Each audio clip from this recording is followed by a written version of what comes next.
दोस्तों, जब मैंने ईवी कार ली थी तो मैंने ये सोच के ली थी कि सिटी में तो चल ही जाएगी, साथ ही मेरा होम टाउन जो है वो 120 किलोमीटर्स है जहाँ मैं अभी हूँ वहाँ से, तो वहाँ तक तो चला ही जाऊँगा। और मोस्टली कार वैसी जगहों पे चलती है। 300 किलोमीटर्स में मेरे भाई लोग रहते हैं और वहाँ पे मेरा एक दूसरा घर है, तो वहाँ जाने के लिए मैं अपनी पुरानी स्विफ्ट जो 12 साल पुरानी है वो ले जाऊंगा, ऐसा सोचता था। लेकिन कैसे मैं अपनी फर्स्ट बार लॉन्ग ट्रिप ईवी से करने के बाद शहर के साथ साथ लॉन्ग ट्रिप में भी ईवी को यूज़ करने लग गया और मेरी गाड़ी 1,16,000 किलोमीटर चल गई, आज आपको बताता हूँ। क्योंकि बहुत सारे लोग ये पूछ रहे हैं, भाई टैक्सी है कि आपकी गाड़ी इतना कैसे चल गई।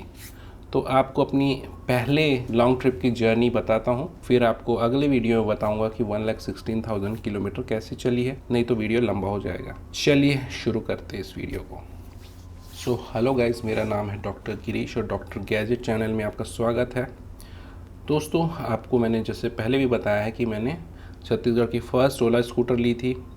ओला स्कूटर मैंने जनवरी 2022 में ली थी, क्योंकि पहला इलेक्ट्रिक का एक्सपीरियंस था। मैंने उसको 7 डेज़ में 1500 किलोमीटर्स चलाया और उस स्कूटर से भी मैं वो 300 किलोमीटर गया था। भले ही 2-3 दिन में पहुंचा, बट मैं आराम से गया था। तो उस ट्रिप के बाद ईवी के परफॉर्मेंस से और ईवी पे जो कॉन्फिडेंस था मेरा बहुत बढ़ गया, क्योंकि वो वाला जो मेरा ट्रिप था बहुत ही स्मूथ एक्सपीरियंस था।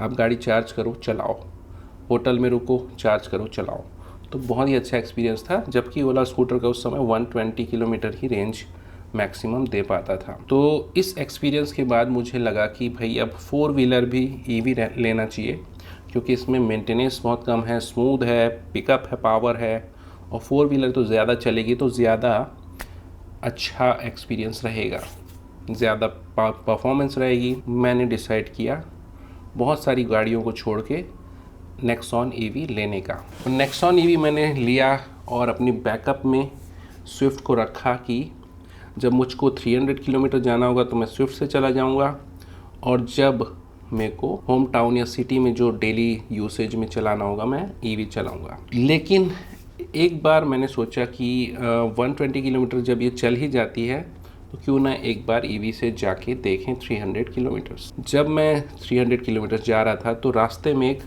घाटी पड़ती है जो मिड वे में पड़ती है, लगभग 5 किलोमीटर की घाटी है, और रात का समय हो रहा था। तो मैंने सोचा 120 किलोमीटर चलाने के बाद 40% बैटरी यूज़ हो गई है और रात के 7-8 बज रहे थे शाम के। अगर मैं रास्ते में फंस गया बैटरी कम होने की वजह से तो प्रॉब्लम होगी। तो मैंने उस 150 किलोमीटर्स वाली जगह में, जहाँ मेरा जूनियर रहता है, वहाँ पे मेडिकल कॉलेज में गाड़ी को चार्ज पे लगाया और रात भर वहाँ रुक गया और सुबह सुबह निकला। तो वही जैनेंद्र भाई के यहाँ 100% चार्ज कर लिया हमने। रात को 155 किलोमीटर चले थे, 53% बैटरी बची हुई थी।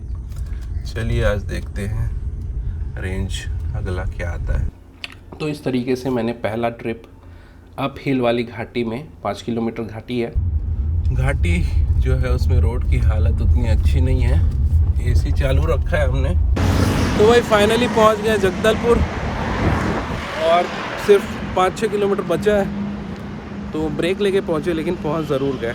300 किलोमीटर की जर्नी, 300 किलोमीटर मेरा सक्सेसफुली कंप्लीट हुआ। मुझे काफ़ी अच्छा फील हुआ क्योंकि बहुत कम कॉस्ट में मैं पहुंच गया। लगभग 100 रुपीज़ गाड़ी के चार्जिंग का कॉस्ट और 160 रुपीज़ जो है वो टोल का कॉस्ट लगा एक तरफ का। वापस आते समय कोई इशू नहीं हुआ क्योंकि एक कॉन्फिडेंस आ गया था। साथ में ये डाउन हिल आने में एक्स्ट्रा बैटरी रीजन से थोड़ी सी रिचार्ज भी हो जाती है गाड़ी, प्लस थोड़ा सा रेंज बढ़ जाता है और बैटरी का कम यूसेज होता है।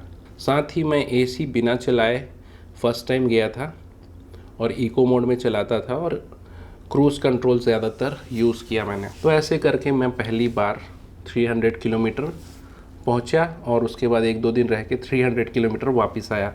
तो ऐसे 600 किलोमीटर की जर्नी करने के बाद जो ईवी के साथ मेरा एक्सपीरियंस हुआ वो बहुत ही काबिल तारीफ़ था। साइलेंस थी उसमें, कंफर्ट था, ऑटोमेटिक होने का जो कंफर्ट था और लेस वाइब्रेशन का कंफर्ट था, लो कॉस्ट था। इन सारी वजहों से मैंने फिर लॉन्ग ट्रिप के लिए हमेशा ही ईवी को यूज़ करना शुरू कर दिया। तो इस तरीके से मेरी पहली ईवी की जर्नी हुई, जिससे मुझको कॉन्फिडेंस आया काफ़ी ज़्यादा और फ्यूचर में फिर मैंने कभी भी आइस व्हीकल यानी कि पेट्रोल वाली स्विफ्ट नहीं ली, क्योंकि हमेशा ईवी में जो मज़ा आता था, जो कंफर्ट आता था, जो कॉस्ट जो कम लगता था, उसकी वजह से मैंने फिर ऑलमोस्ट 2 साल से या 3 साल से कभी भी दूसरी गाड़ी का यूज़ नहीं किया, क्योंकि एक बार आप ईवी चला लेते हैं तो दूसरी गाड़ी चलाने में बिल्कुल भी आपको मज़ा नहीं आता है। तो ये रही दोस्तों मेरे पहले लॉन्ग ट्रिप की कहानी। हो सकता है आप में से कुछ लोग 300 या 600 किलोमीटर्स को लॉन्ग ट्रिप ना माने, बट मेरे लिए और ईवी के लिए तो लॉन्ग ट्रिप ही है। कुछ दिनों बाद उस रूट में मिड पॉइंट में ही एक ढाबे पे चार्जर लग गया, तो ये जो मेरी जर्नी थी वो और इजी हो गई, क्योंकि जैसे जैसे आप चलाते हैं तो थोड़ा सा तो रफ़ चलाते हैं, ज़्यादा स्पीड में चला देते हैं। जैसे पहले 60-70 में चलाया, 80 तक चलाता था, तो ऐसे में बैटरी डिग्रेडेशन भी होता है और आप थोड़ा रफ़ भी चलाने लगते हैं, कॉन्फिडेंस आ जाती है गाड़ी में जब नए को थोड़ा प्यार से चलाते हैं। तो इस वजह से चार्जर की ज़रूरत भी महसूस हुई, तो समय रहते 1 साल के अंदर ही उस रूट पे चार्जर लग गया टाटा का। तो अब मैं उसमें 10-20% टॉपअप करके उस रूट पे चलाता हूँ, क्योंकि मेरा आना जाना लगा रहता है। मेरा सेकंड होम टाउन आप बोल सकते हैं वो है। तो इस तरीके से ये मेरी लॉन्ग टर्म की साथी बन गई। सिटी राइड के साथ साथ होम टाउन विज़िट के साथ साथ मेरे सेकंड होम टाउन जाने का भी ये मेरे लिए मीडियम बन गया। तो दोस्तों मैं ये यहाँ पे नहीं कह रहा हूँ कि हर कंडीशन के लिए ईवी जो है वो बेस्ट होती है। मैं ये कह रहा हूँ कि अगर आप शुरू में सिटी ड्राइविंग से स्टार्ट करें, धीरे धीरे आप प्लानिंग करना सीख जाएं, गाड़ी के बारे में जानने लगें, तो आप लॉन्ग ट्रिप में भी उसको जैसे मैंने यूज़ किया वैसे यूज़ कर सकते हैं, क्योंकि इसमें आपको जो कंफर्ट है, ड्राइविंग एक्सपीरियंस है, वो आपको दूसरी गाड़ी में नहीं मिलेगा। भले ही अभी बैटरी के इश्यूज़ आ रहे हैं और सर्विस के इश्यूज़ आ रहे हैं, बाकी गाड़ी में कोई भी ऐसा प्रॉब्लम नहीं है इस बैटरी के इशू के अलावा। बैटरी केमिस्ट्री, बैटरी का परफॉर्मेंस, बैटरी का जो लॉन्जिविटी है, ये ठीक हो जाए ना, तो ईवी से बेहतर तो कुछ भी नहीं है, अभी भी नहीं है।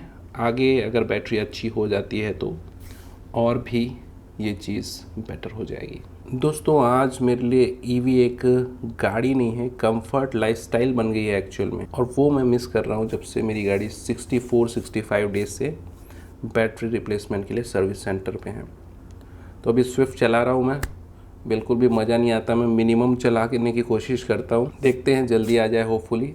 10 दिन वेट करते हैं, फिर देखते हैं क्या होता है। तो दोस्तों अगर आपने ईवी ली है और आपने कभी लॉन्ग ट्रिप किया है तो कहाँ का किया है और आपका फ़र्स्ट एक्सपीरियंस कैसा था, कमेंट्स में ज़रूर बताएं। हम सभी को पढ़ने में काफ़ी अच्छा लगेगा, आपका एक्सपीरियंस जानने में अच्छा लगेगा। लॉन्ग ट्रिप की प्लानिंग कैसे करें, कैसे चार्जिंग इंफ्रास्ट्रक्चर ढूंढें, ऐसे टिप्स एंड ट्रिक्स के लिए आप आगे बने रहें चैनल में। हम आपको फ्यूचर में बताएंगे कि 1,16,000 किलोमीटर में हमने क्या क्या सीखा है और कैसे कैसी कंडीशन, काफ़ी इंटरेस्टिंग स्टोरीज़ है आपके साथ शेयर करूँगा। बने रहें हमारे साथ। Thank you so much for watching इस वीडियो में। Bye bye, take care.